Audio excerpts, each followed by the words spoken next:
All right, so today we're going to be diving into something truly magical. Ooh. The history of Hogwarts Okay. and all those fascinating figures who brought it to life. Awesome. We're basing this deep dive on a YouTube video from Harry Potter Theory. Cool. And let me tell you, they've uncovered some seriously interesting stuff. I love that channel. So are you ready to unlock some Hogwarts secrets? Absolutely. I'm so ready. Okay, awesome. I think it's fascinating how much we often focus on the students at Hogwarts Right. and their adventures and really rarely explore the origins of, like, the castle itself. Yeah. Like, almost like we focus on the actors in a play and never think about the playwright or even the stage itself. Exactly. So this should be good. Yeah, so let's rewind all the way back to 10th century Scotland. Okay. Witches and wizards, they were facing some pretty intense persecution from muggles. Right. And that's when these four founders, Godric Gryffindor, Yeah. Salazar Slytherin, Helga Hufflepuff, and Rowena Ravenclaw, Of course. decided to create this safe haven for magical learning. Yeah. Makes sense. And this need for secrecy, Right. it's reflected in Hogwarts' location, right? Yeah. Hidden away in the Scottish Highlands. Right. And the exact location remains a mystery, even shrouded in charms, to deter Muggle eyes. Totally. It's like they knew they had to keep it on the down low. And speaking of mysteries, Okay. did you know that Rowena Ravenclaw is actually like the reason behind the name Hogwarts? Really? Yeah, so she had this dream Okay. where this warty hog was leading her to a cliff by a lake. Wow. And well, the rest is history. I love that story. It's amazing how like a simple dream can shape the destiny of like the entire wizarding world. I know. I think dreams and visions often hold a special significance when it comes to magic. Yeah, it's like a whisper of magic shaping events to come. Totally. And speaking of whispers of magic, Okay. let's talk about the Hogwarts motto. Treco dormiens nunquam titilandus. I love that. It translates to never tickle a sleeping dragon, which is like a magical way of saying, Yeah. let sleeping dogs lie. Exactly. Right. It's such a good reminder that magic, Mm. while being like super powerful, should be treated with respect and caution. Right. It's a theme that resonates throughout the history of Hogwarts and its founders, for sure. Okay, so let's delve into the founders themselves. Okay, let's do it. Starting with the legendary Godric Gryffindor. Yes. He was known for his bravery and skill as a duelist, Yeah. mastering both the wand and the sword. I think it's so fascinating that he actually often chose to use his sword when facing muggles. You know, showcasing a sense of honor and restraint. He could have easily overpowered them with magic, Right. but he chose this more balanced approach. It's like he was setting a precedent. Yeah, totally. And the village of Godric's Hollow was actually named after him, Wow. which later became home to prominent Gryffindors like the Dumbledores and the Potters. Makes you wonder if there's like a connection between the place and the values that it seems to embody. Yeah. Like, did these families choose to live there because of Gryffindor's legacy, or did the place itself kind of foster those qualities? That's a really interesting thought. I don't know, something to think about. Yeah, it's like Gryffindor's influence extends beyond just the walls of Hogwarts. Right. And speaking of influence, Right. he even enchanted the Sorting Hat Yeah. to allow true Gryffindors to summon his sword in times of need. That's awesome. I feel like that enchantment speaks volumes about his foresight. Right. Like, he understood that future generations were going to face their own challenges. Yeah. So he ensured that they had a means to defend themselves, like a beacon of bravery in times of darkness. Right. Hmm. It's cool. Now, on the flip side, we have the ever-so-cunning Salazar Slytherin. Okay. His story is shrouded in a bit more mystery compared to the other founders, wouldn't you say? Absolutely. We know that he was skilled in legilimency, Right? the ability to penetrate another's mind, Yeah. and he even created a basilisk, a creature known for its deadly gaze. Yeah. So this suggests a certain affinity for, like, darker, more secretive magic. For sure. And his ability to speak Parseltongue, the language of snakes, Yeah. is another element that sets him apart. Totally. It's a rare skill, often associated with like powerful dark wizards. Right. Like Herpo the Foul and Yeah. later Voldemort. Exactly. So it's definitely interesting. And Slytherin's vision for Hogwarts was quite different from the other founders. Right. He placed a strong emphasis on ambition and cunning, Yeah. seeing potential in those who are willing to push boundaries and challenge the status quo. He definitely had a very specific idea of what greatness looked like. Totally.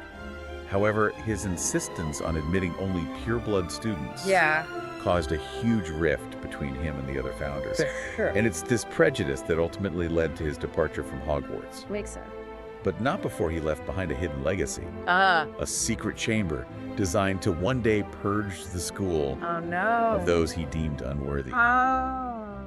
This chamber of secrets with its deadly basilisk. Right. It serves as a constant reminder of the darkness that can fester even in a place dedicated to learning. That's a chilling reminder for sure. Okay, enough talk about Slytherin. Let's move on to Helga Hufflepuff. Okay. She's often seen as the most inclusive of the founders, Totally. welcoming students of all backgrounds and abilities. Yeah, I think her story is one of like quiet strength and just unwavering kindness. Yeah, and unlike the other founders, Yeah. whose skills were more combative, Right. Hufflepuff was renowned for her mastery of food charms. I know it might not sound as glamorous as dueling or legitimacy, Right. but her magic had a profound impact on the well-being of the wizarding community. Think about it, in a time before modern hygiene and refrigeration, Right. her skills would have been essential for ensuring the health and safety of everyone at Hogwarts. For sure, her magic was all about like nourishment and care, Yeah. about creating that sense of warmth and belonging within the castle walls. And her inclusive philosophy on choosing students was truly remarkable. I agree. While others sought out specific traits like bravery or intelligence, Right. Hufflepuff believed in giving everyone a chance, Yeah. regardless of their magical abilities or blood status. That's awesome. It was such a radical idea at the time, and it's just a testament to her like forward-thinking nature. Yeah. Hufflepuff recognized that potential comes in many forms, Right. and that true greatness can be found in anyone, regardless of their background. Okay, now last but certainly not least, we have the enigmatic Rowena Ravenclaw, Oh, yes! known for her sharp intellect, wisdom, and her mastery of charm. Yeah. It's even said that she designed the ever-changing floor plan of Hogwarts, Right. a testament to her love for like intellectual challenges. And her Scottish heritage is evident in the tales of her prophetic dreams, Oh, for sure. like the one that led to the founding of Hogwarts itself. Totally. However, her story is also touched by tragedy. Oh, Her yeah. daughter Helena stole her enchanted diadem and fled to Albania. Right. Rowena, consumed by pride and shame, she kept this secret from the other founders. Makes sense. And in a desperate attempt to find Helena, she sent the Bloody Baron after her, Oh, no. a decision that would have devastating consequences. Right. It's a reminder that even the most brilliant minds can be clouded by emotion, and that even in the magical world, love and loss can lead to like unimaginable heartache. So we've got these four founders, each with their own unique talents, Yep. values, and complexities. Right. And their legacies continue to shape Hogwarts to this day. Like their portraits hang in the headmaster's office, Yeah. their house ghosts linger in the halls, Right. and their values are reflected in the sorting ceremony and the houses themselves. It's like they're still watching over the school, Yeah. ensuring that their vision endures. Totally. But how exactly did these individual personalities shape the future of Hogwarts? Yeah. And how did their interactions with each other influence the dynamics of like the wizarding world we know and love? That's what we're going to explore further as we delve deeper into the curriculum they established and the lasting impact they had on the wizarding world. It's like mind-blowing to think that these four individuals, I know. with their quirks and their passions, Right. they all came together to create something as extraordinary as Hogwarts. Pretty remarkable. Yeah, and it wasn't just about teaching spells. Right. They envisioned like well-rounded witches and wizards. Exactly. They understood that magic isn't just about raw power. Right. It's about wielding that power responsibly and ethically, Totally. which is reflected in the really diverse curriculum that they established. Oh yeah. 21 subjects in total, 21. each designed to challenge and inspire young minds. Wow, that's a lot more than your average muggle school. I mean, we've got astronomy charms, defense against the dark arts, herbology. Potion. This goes on. Yeah, and each subject offers like this unique glimpse Yeah. into the richness and complexity of the wizarding world. Right. You learn practical skills like brewing potions and transfiguring objects, but you also delve into like the history and theory behind the magic. It's like they wanted students to understand the how and the why of magic. Exactly. Not just the what. Not just the spells, like Wow. subjects like history of magic and magical theory. Yeah. They help students understand the forces that have shaped their world. Right. The triumphs and tragedies, the ethical debates that have shaped their society. Which brings us back to the founders, doesn't it? It does. Their values are like woven into the very fabric of Hogwarts. From the sorting ceremony to the houses themselves. Yeah. The sorting hat, imbued with the wisdom of the founders, it analyzes each student, searching for like traces of Gryffindor's courage, Slytherin's ambition, Hufflepuff's loyalty, and Ravenclaw's intellect. It's fascinating how an object can hold so much history and influence. I know, it's like a magical compass guiding students toward their destinies within Hogwarts. And the houses become like these microcosms of the founders' values. Shaping the students' experiences and interactions. Totally, like Gryffindors, known for their daring and chivalry. Slytherins with their ambition and resourcefulness. Hufflepuffs, loyal and hardworking. And Ravenclaws, inquisitive and wise. You can see how these characteristics, while often celebrated, can also lead to rivalry and conflict. Oh yeah, for sure. It's like the age-old struggle between like light and shadow playing out within the school walls. Totally. And we can't forget about the house ghosts. Oh, the ghosts. Nearly Headless Nick, the Bloody Baron, the Grey Lady, the Fat Friar. It's like they're echoes of the past, offering glimpses into the history and personality of each house. I know, imagine the stories they could tell. I know. The secrets they've witnessed over the centuries. Right, it really emphasizes that Hogwarts is more than just a building. It's like this living, breathing entity shaped by centuries of magic and history. And the founders, although long gone, are still very much a part of it. Oh, absolutely. Their portraits hang in the headmaster's office. Their spirits linger in the halls. And their values continue to shape the decisions made within those walls. But their influence extends far beyond Hogwarts, though. It does.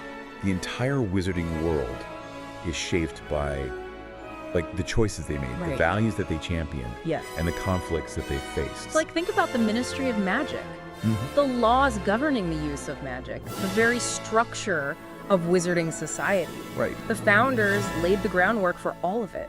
It's incredible to think that these four individuals, gathered in this remote corner of Scotland, could have such a lasting impact on the world. It is really amazing. But their story isn't just one of triumph. Right. Slytherin's prejudice and his eventual betrayal. It serves as like this potent reminder that even with noble intentions, fear and ambition can twist the path. Totally. It's a lesson that resonates through history, both within like the magical and muggle worlds. It makes you wonder, what if Slytherin had chosen a different path? What if he'd embraced the values of unity and acceptance? Instead of clinging to his notions of blood purity. How would the wizarding world have evolved differently? That's a fascinating question. I know. Perhaps Hogwarts would be like a very different place. Right? Maybe the houses wouldn't even exist as we know them today. Or maybe the conflict between Slytherin's ideology and the others would have like erupted in a more dramatic and destructive way. It's like a ripple effect. One decision influencing countless others. Shaping the destinies of individuals and entire societies. That's a great point. But even with those darker elements, the story of the founders is ultimately one of hope. Absolutely. They came together despite their differences to create this haven for magical learning. A place where young witches and wizards could discover their potential and find belonging. That vision, that belief in the power of education and community continues to inspire us today. It reminds us that even in the darkest of times, magic can be a force for good. But what about you? As you've journeyed through the history of Hogwarts, what resonates with you? Ooh, good question. What stands out about the founders, their values, and their impact on the wizarding world? It's funny, we spent all this time talking about the founders, their personalities, their achievements, their flaws. When I picture Hogwarts, what truly brings the castle to life are the students. That's a great point. It's their laughter echoing in the halls, their footsteps pounding up the moving staircases, their hushed whispers during like late night study sessions. They're the heart and soul of Hogwarts. Each student arrives with their own unique dreams and anxieties. And that spark of magic waiting to be ignited. Totally. And within those castle walls, they discover who they are. They form bonds that last a lifetime. And they face challenges that test their courage and resilience. Think about like the iconic students we've come to know and love. Harry, Ron, Hermione, Luna, Neville. Each one embodies like different aspects of the houses they represent. It's as though like the founders' legacies live on through them. And even the students who don't face like a giant three-headed dog or battle a dark lord. Right. They contribute to the magic of Hogwarts, too. Totally. Their everyday acts of kindness, Yeah. their dedication to their studies, their quiet moments of reflection. Right. It all adds to the tapestry of the place. It's a beautiful thought. Yeah. That even the smallest acts of magic can, like, ripple outward, creating that sense of community and wonder that extends far beyond the castle walls. Which brings me to a question for you. Okay. Knowing what we know about the founders, Yeah. their personalities, their values, their strengths and weaknesses, Right. which house would you have felt most drawn to? Would you have worn the scarlet and gold of Gryffindor? Ooh. Or perhaps the emerald green of Slytherin? Okay. Or maybe the sunshine yellow of Hufflepuff? Or the bronze and blue of Ravenclaw. It's a question many of us ponder, isn't it? It is. What qualities do we admire most? Oh. What values guide our choices? Right. What kind of mark do we want to leave on the world? Because the magic of Hogwarts doesn't end with the founders. It doesn't. It lives on in each and every one of us, It does. ready to be discovered, nurtured, and shared with the world. Absolutely.